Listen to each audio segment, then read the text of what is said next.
नमस्कार. सर्वप्रथम सर्वांना श्री स्वामी समर्थ, सद्गुरु स्वामी समर्थ. तुम्हा सर्वांचे आपल्या आम्ही स्वामींचे दास या स्वामीमय चॅनलमध्ये मनापासून स्वागत आहे. स्वामींच्या कृपेने नेहमीच तुमच्या आयुष्यात सुख, समाधान आणि आनंद असावा, इतकीच मी आपल्या स्वामींच्या चरणी प्रार्थना करते. आणि आपल्या आजच्या या नवीन आणि सुंदर व्हिडिओला पुन्हा एकदा नव्याने सुरुवात करते. भक्तांनो, मी नेहमीच तुम्हाला आपल्या आम्ही स्वामींचे दास या स्वामीमय चॅनलमध्ये भक्तांना आलेले श्री स्वामी समर्थ महाराजांचे चमत्कारिक अनुभव त्यांच्याच शब्दात सांगत असते. असंख्य वेळा श्री स्वामी समर्थ महाराजांच्या गाथा, महाराजांचे चमत्कार मी तुम्हाला आपल्या या चॅनलमध्ये दाखवत असते. मात्र आजच्या व्हिडिओमध्ये मी तुम्हाला अक्कलकोटमधील एक दिव्य साक्षात्कार सांगणार आहे. एका स्वामी सेवेकरी ताईंच्या घरी हम गया नहीं जिंदा है या वाक्याची प्रचिती देणारा हा चमत्कारिक अनुभव प्रत्येक स्वामी भक्तांच्या अंगावर शहारे आणि डोळ्यात पाणी नक्कीच आणेल. आजचा अनुभव आहे अक्कलकोटमधील स्वामी सेवेकरी ताई सौ निर्मला शिंदे या स्वामी सेवेकरी ताईंचा. पुढील संपूर्ण अनुभव हा या ताईंच्याच शब्दात. ताई म्हणतात, नमस्कार. सर्वप्रथम माझ्या सर्व स्वामी भक्तांना श्री स्वामी समर्थ, जय जय स्वामी समर्थ. मी सौ निर्मला शिंदे. खरं तर मी नेहमीच आम्ही स्वामींचे दास या चॅनलवर स्वामींचे असंख्य अनुभव ऐकत असते. बऱ्याच वेळा स्वामींचे चमत्कार मी पाहत असते.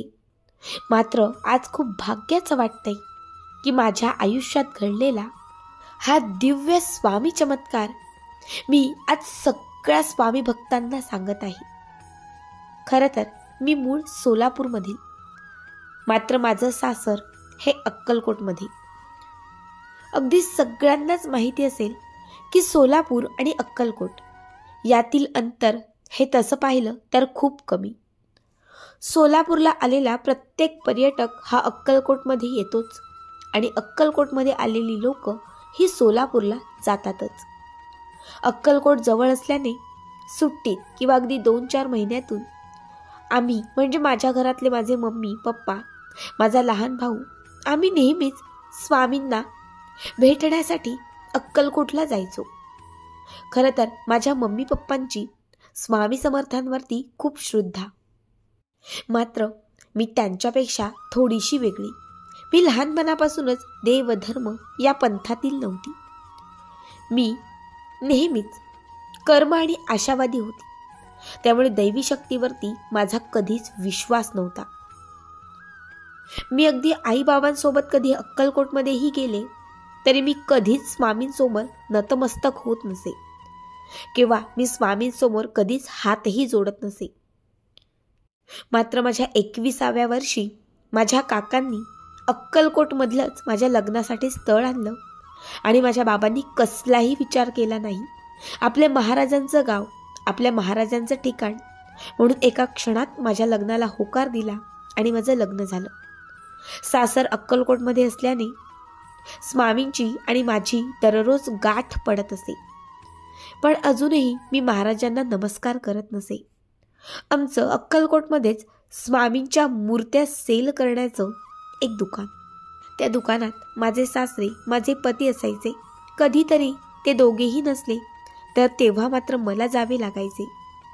दिवसभरात आमच्या दुकानात आम्ही 25 ते 30 मूर्त्या सेल करायचो. खरं तर माझी सासू मला नेहमीच स्वामींच्या गाथा सांगायची, स्वामींचे स्तोत्र मला म्हणायला सांगायची. मात्र मी कधीच त्यांच्याकडे लक्ष देत नसायचे.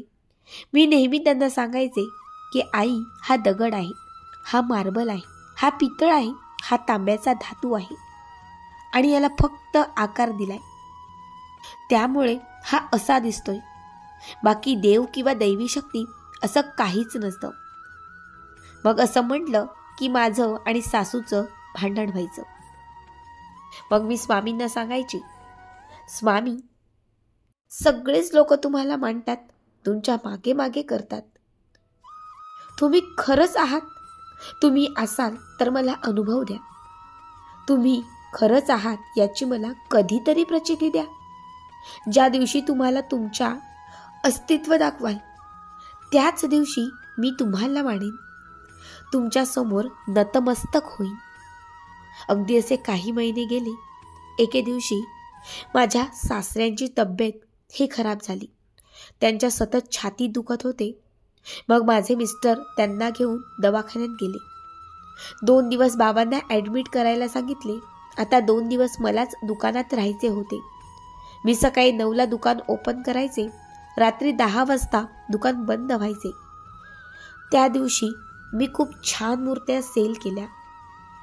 मात्र दुकान बंद करण्याच्या वेळेस एक मोठा आघात झाला. आमच्या काउंटरवर स्वामींची एक मोठी मूर्ती ठेवली होती आणि गडबडीत माझा त्या मूर्तीला धक्का लागला. मूर्ती खाली पडली आणि तिचे 2 तुकडे झाले. मी मूर्ती उचलली आणि उचलून पुन्हा काउंटरवर ठेवून दिली. खरं तर इतके वर्ष आम्ही मूर्ती सेल करतो, मात्र पहिल्यांदाच असं झालं की मूर्ती तुटली. आता काय करावे समजत नव्हते. मनात भीतीही होती. मी शॉप बंद केले, शॉपच्या बाहेर आले आणि मी घरी यायला निघणार इतक्या दुकानातून मला कसला तरी आवाज आला. आधी मला भास वाटला, पण हा आवाज पुन्हा 5 मिनिटे आला. मी तिथेच थांबली. आवाज वाढत होता. दुकानात कुणी कुत्रा किंवा एखादा पक्षी काही राहिलंय का असंच मला त्या क्षणी वाटलं. मग मी पुन्हा दुकानाचं सेटर उघडलं. मी नीट आवाज घेतला तर हा आवाज चक्क स्वामींच्या मूर्तीतून येत होता. हा काय प्रकार आहे मला कळत नव्हते, कारण असा चमत्कार मी पहिल्यांदाच पाहत होते. स्वामींच्या एका डोळ्यातून पाण्याची धार लागली होती. जणू एखाद्या व्यक्तीला लागलं की जसं होतं, तो व्यक्ती जसा रडतो किंवा त्याला वेदना होतात, अगदी तसंच चित्र माझ्या डोळ्यासमोर होतं. स्वामींनाही होत असणाऱ्या वेदना मला त्या क्षणी जाणवत होत्या, मला दिसत होत्या. मी सासूबाईंनाही दुकानात फोन करून बोलावून घेतलं. सलग 1 तास तो आवाज येत होता. तो आवाज मी मोबाईलमध्ये रेकॉर्डही केलेला आहे, तुम्ही नक्की ऐका.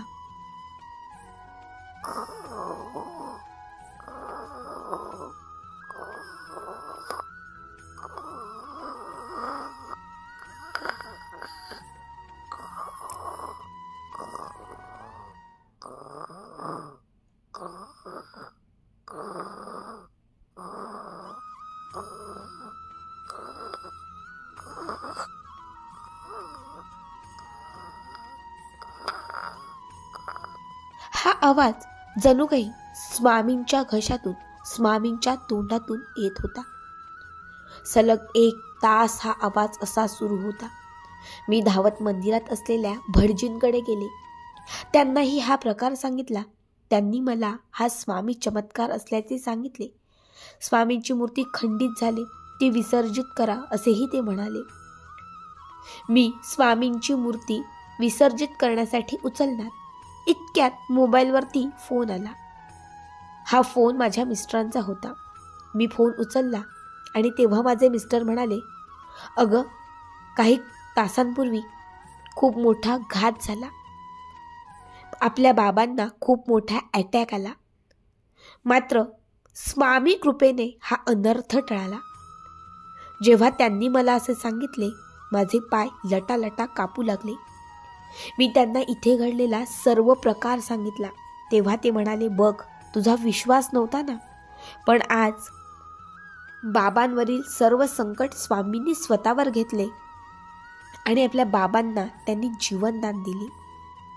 ताई म्हणतात, मी जशी होती तशी स्वामींसमोर नतमस्तक झाली, स्वामींची माफी मागू लागली. कारण त्या दिवशी साक्षात रूपी स्वामींच्या अस्तित्वाचा खूप मोठा अनुभव मला येऊन गेला. मी स्वामींची मूर्ती लाल रंगाच्या कापडात गुंडाळून ठेवली. दुसऱ्या दिवशी ही मूर्ती मी विसर्जित केली आणि आमच्या दुकानात असणारी एक सर्वात सुंदर रेखीव मूर्ती मी घरी घेऊन गेली. मी दररोज त्या दिवसापासून स्वामींची पूजा करते मी दररोज मनापासून स्वामींवरती श्रद्धा ठेवते. अगदी त्या दिवसापासून मी दररोज सारामृत, गुरुचरित्र अशी असंख्य पारायणं सुरू केली. मी दिवसरात्र फक्त स्वामींचा जप करते. ताई म्हणतात, मी स्वामींवरती अविश्वास टाकला, मी स्वामींना खोटंही म्हणाली, मात्र स्वामींनी तरीही मला प्रचिती दिली, मला अनुभूती दिली. स्वामी माझ्या घरच्यांच्या, माझ्या पाठीशी उभे राहिले आणि आम्हाला एवढ्या मोठ्या संकटातून तारले. खरंच हम गया नाही जिंदा है, स्वामी म्हणतात ते खरंच आहे, हे मला पुरेपूर जाणले. भक्तांनो, खरंच खूप अद्भुत अनुभव. खरंच जे लोक स्वामींना मानत नाहीत त्यांच्यासाठी हा अनुभव अत्यंत प्रेरणादायी होता. तुम्हाला आजचा हा अनुभव कसा वाटला कमेंट करा आणि असेच पुढचे व्हिडिओ पाहण्यासाठी, पुढचे छान छान अनुभव ऐकण्यासाठी आपल्या चॅनलला सबस्क्राईब करा. कारण तुम्ही आपला चॅनल सबस्क्राईब केल्यामुळे मी पुढचे जे काही व्हिडिओ बनवेन त्याचे सगळ्यात पहिलं नोटिफिकेशन हे तुमच्यापर्यंत पोहोचेल. श्री स्वामी समर्थ. जय जय स्वामी समर्थ.